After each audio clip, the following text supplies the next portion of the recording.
देखिए हम लोगों ने इलेक्ट्रिक फील्ड के बारे में कल पढ़ा था। इलेक्ट्रिक फील्ड लाइन क्या होता है,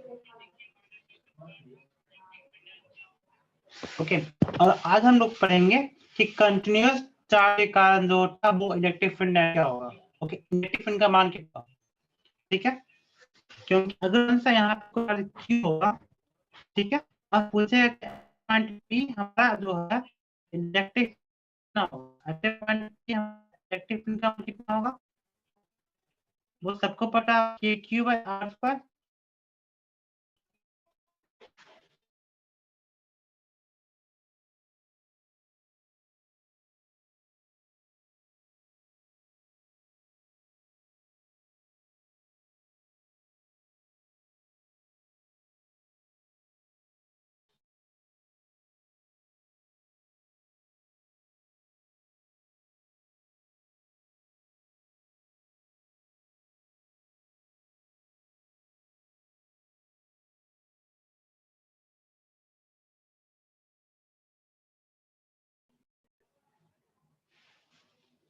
ठीक है,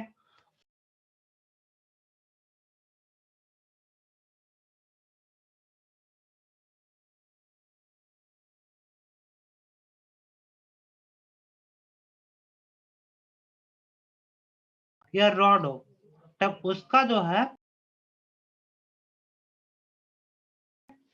तो देखते हैं कि उसका इलेक्ट्रिक फील्ड कैसे निकालेंगे, स्फीयर का चाहे रॉड का। ठीक है, तो सबसे पहले स्फीयर की बात करते हैं, स्फीयर से स्टार्ट करते हैं। ठीक है, तो देखो, तो यहाँ पे लिखो, सबसे ऊपर में जो हेडिंग लिखिए वो लिखिए इलेक्ट्रिक फील्ड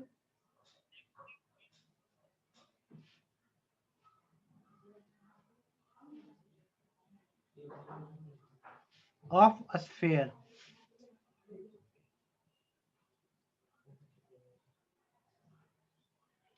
ठीक है, इलेक्ट्रिक फील्ड ऑफ स्फीयर।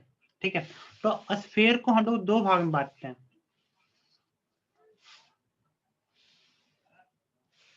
ठीक है, तो एक इसमें हुआ, एक होगा हमारा कंडक्टिंग स्फीयर, एक होगा हमारा नॉन कंडक्टिंग स्फीयर।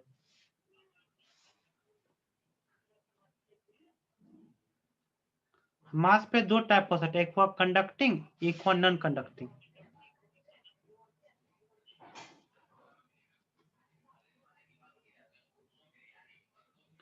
ओके, एक हमारा कंडक्टिंग, एक हमारा नॉन कंडक्टिंग। तो कंडक्टिंग में आपका तीन रहेगा। तो अगर देखो सॉलिड कंडक्टिंग की बात करेगा तो अभी हमारा सेम कहानी होने वाला है, या फिर हॉलो कंडक्टिंग की बात करेगा तो अभी हमारा सेम कहानी होने वाला है। ठीक है, लेकिन नॉन कंडक्टिंग की बात करेगा, ओके, तो नॉन कंडक्टिंग में अगर हमारा सॉलिड होगा और इसमें भी एक हॉलो हो सकता है।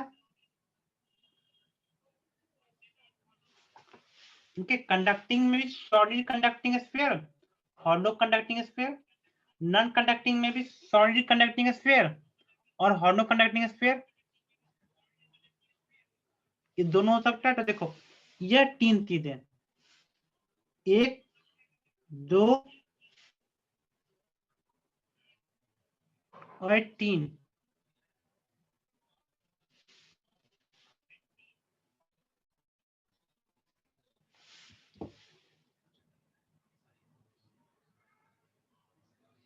ठीक है।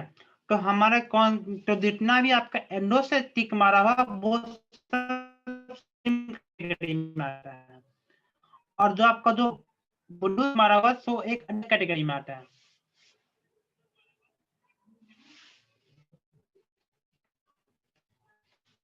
ओके,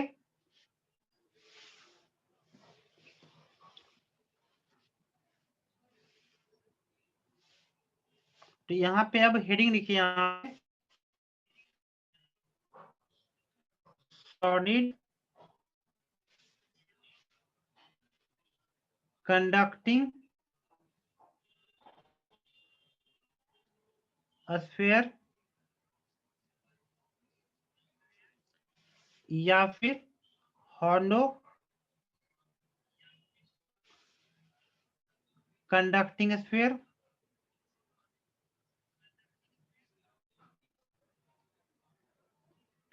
या फिर आप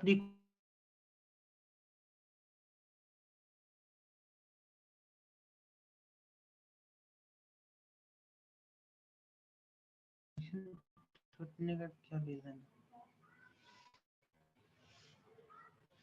हॉलो कंडक्टिंग स्फीयर, या फिर आपने क्या लिखा, हॉलो नॉन कंडक्टिंग स्फीयर।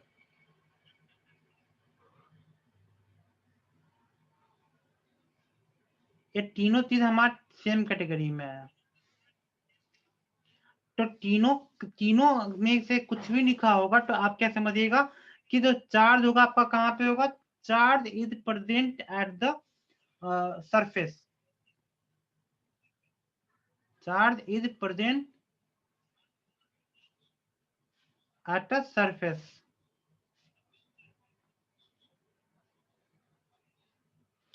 ठीक है,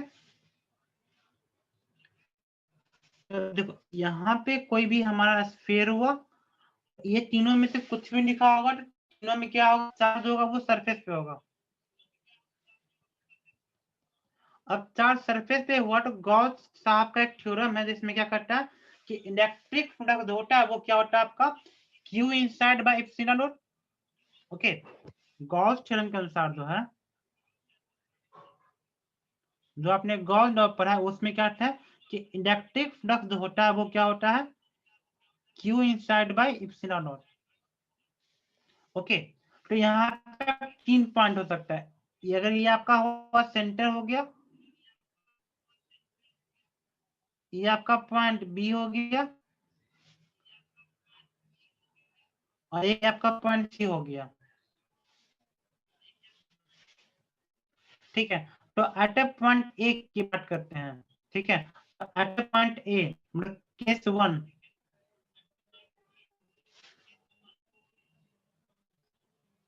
तो पॉइंट ए आपका कहाँ पे है, एक्स जो होगा वो क्या आर से कम है, आपका आर से कम, तो वहां पे Q inside by epsilon not. और अगर जो है आपका एक्स का मान आर से कम है तो वहां पे अंदर में चार्ज कितना होगा, 0।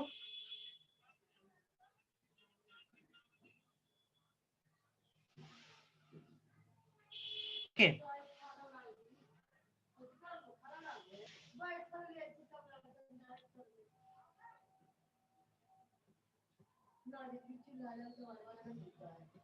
ठीक है, तो इसमें क्या मान के कि इलेक्ट्रिक फ्लक्स जो होता है वो कितना Q inside by epsilon not.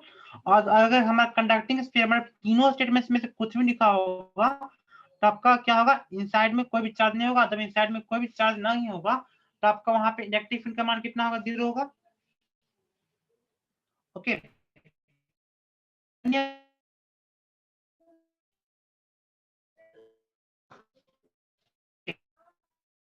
इसमें हमें x इक्वल टू आर।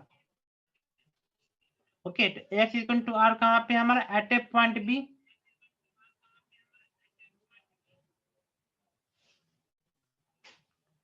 तो देखिए पॉइंट बी कहाँ पे आपका सरफेस पे है, तो सरफेस पे सारा चार्ज कितना होगा हमारा, क्यू। ओके, तो यहाँ पे अगर हम लोग कोई एक, यहाँ पे अगर हम लोग एक इमेजिनरी सरफेस लेंगे इस टाइप का, तो यहाँ पे जो होगा चार्ज का मान कितना होगा, क्यू होगा।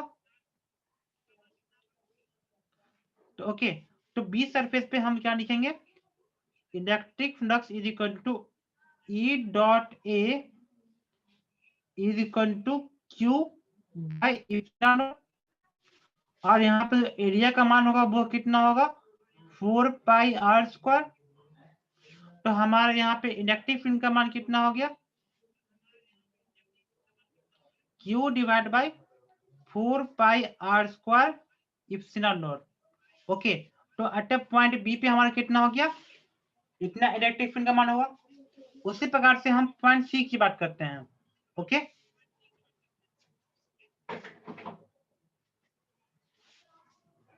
एट अ पॉइंट सी, तो वहां पे आपका क्या होगा, x is greater than r, x is greater than r, तो वहां पे आपका इंडक्टिव इंडक्टेंस कितना होगा, वही होगा।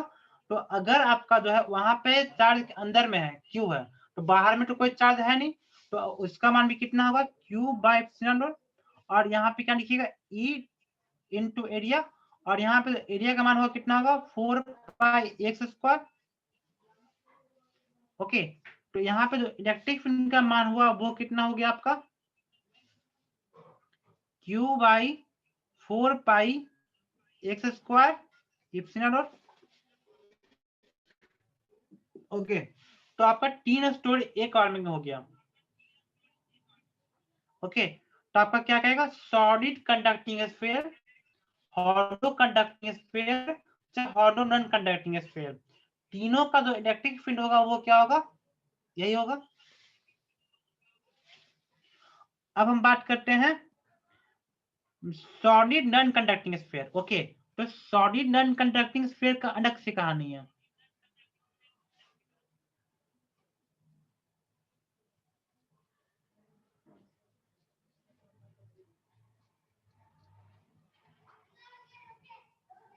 तो solid non conducting, sorry conducting नहीं, non conducting, solid non conducting. तो जब ये नॉन कंडक्टिंग होगा तो चार्ज अंदर भी होगा और चार्ज बाहर भी होगा।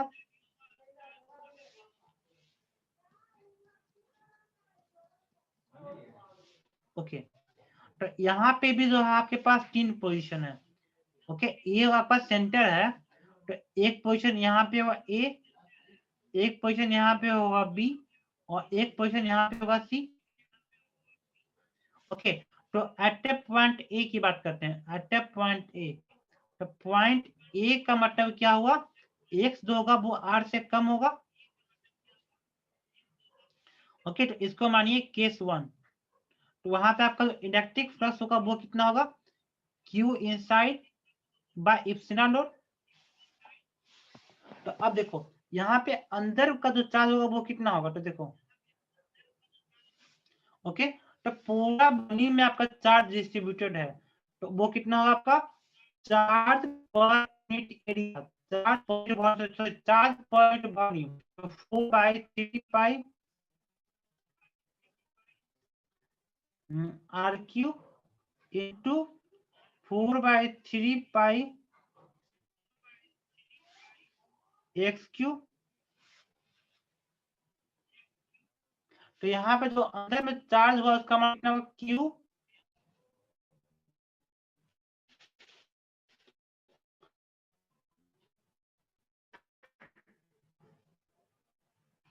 हाँ देखिए, तो यहाँ पे क्यू इनसाइड कितना हो गया, q x q by r q. अब देखिए यहाँ पे जो आपका जो मान होगा, तो यहाँ पे देखिए electric field into 4 pi square equal to q x q by r q epsilon naught. तो यहाँ पे जो आपका एक्स,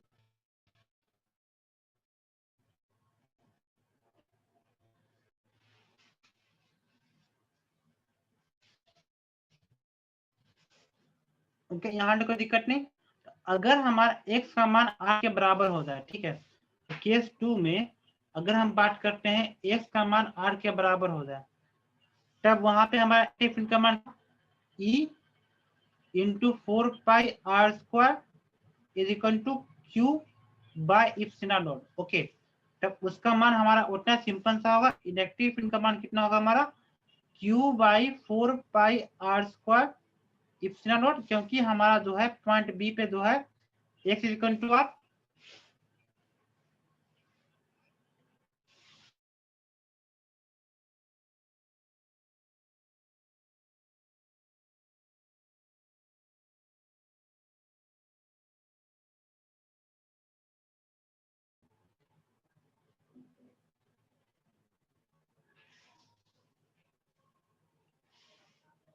ओके, तो पॉइंट बी का हमारा उतना आ गया। अब पॉइंट सी की बात करेंगे, तो पॉइंट सी जो एक्स आर से,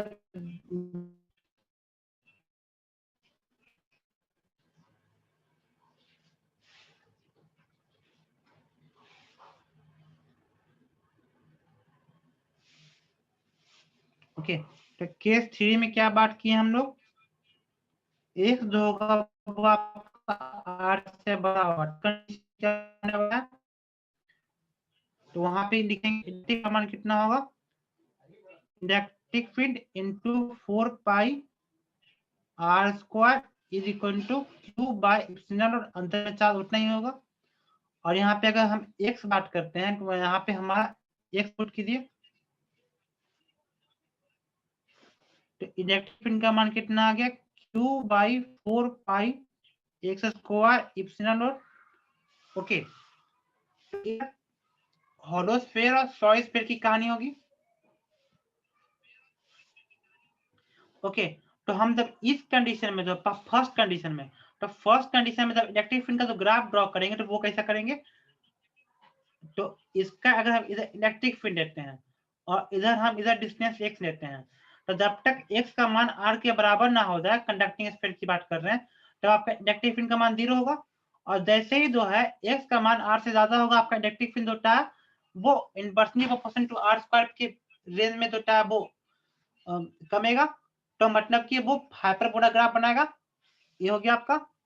और हम जब बात करते हैं इस केस की बात, नॉन कंडक्टिंग सॉलिड स्फीयर, तो नॉन कंडक्टिंग सॉलिड स्फीयर की बात करेंगे, तो जब x का मान r के बराबर ना हो जाए, ओके, जब तक x का मान r के बराबर ना हो जाए तब तक क्या करेगा, इलेक्ट्रिक फील्ड बढ़ेगा।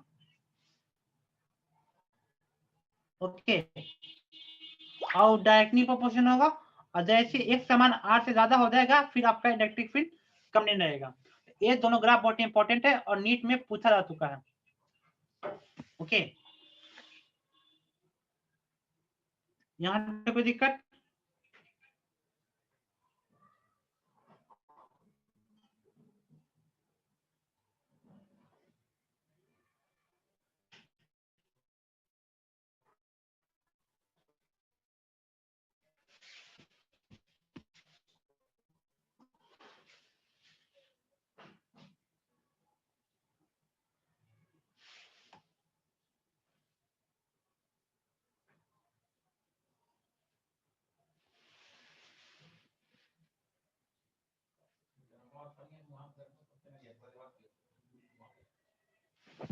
यहाँ पे कोई दिक्कत,